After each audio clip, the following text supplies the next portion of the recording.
Hello everybody, this is Gareth Cahoon Speaks back here with another video.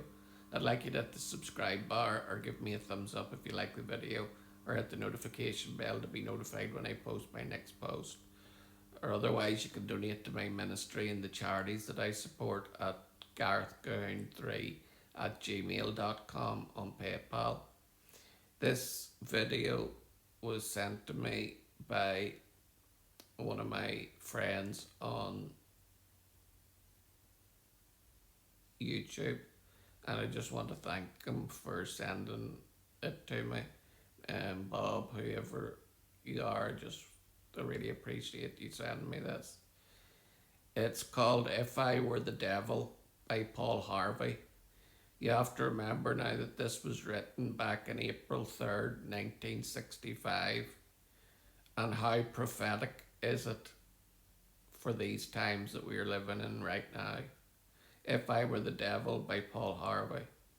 If I were the devil, if I were the prince of darkness, I'd want to engulf the whole world in darkness, and have a third of its real estate and 4/5 of its population, but I wouldn't be happy until I'd seized the ripest apple on the tree, thee.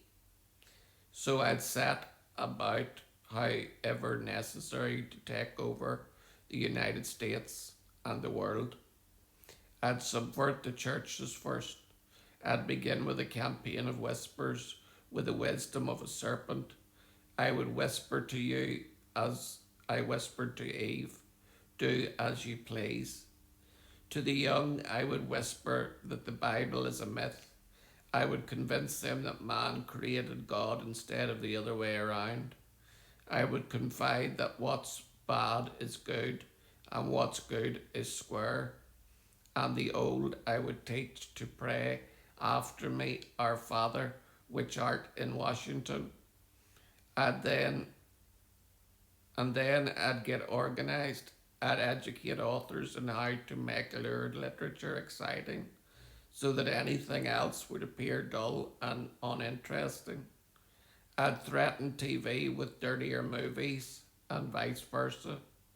I'd peddle narcotics to whom I could. I'd sell alcohol to ladies and gentlemen of distinction. I'd tranquilize the rest with pills. If I were the devil, I'd soon have families at war with themselves, churches at war with themselves, and nations at war with themselves, until each in its turn was consumed. And with promises of higher ratings, I'd have mesmerized media fanning the flames. If I were the devil, I would encourage schools to refine young intellects, but neglect to discipline emotions. Just let those run wild until before you knew it, you'd have to have drug sniffing dogs and metal detectors at every schoolhouse door. Within a decade, I'd have prisons overflowing. I'd have judges promoting pornography. Soon I could evict God from the courthouse, then from the schoolhouse, and then from the houses of Congress. And in his own churches, I would substitute psychology for religion and defy science. I would lure priests and pastors into misusing boys and girls and church money. If I were the devil, I'd make symbols of Easter an egg and the symbol of Christmas a bottle. If I were the devil, I'd take those who have and give to those who wanted until I had killed the incentive of the ambitious. And what do you bet? I couldn't get whole states to promote gambling as the way to get rich. I would caution against extremes and hard work, in patriotism, in moral conduct. I would convince the young that marriage is old-fashioned and swinging is more fun, that what you see on TV is the way to be, and thus I could undress you in public, and I could lure you in bed with diseases for which there is no cure. In other words, if I were the devil, I'd just keep right on doing what I'm doing. Paul Harvey, good day. If I were the devil.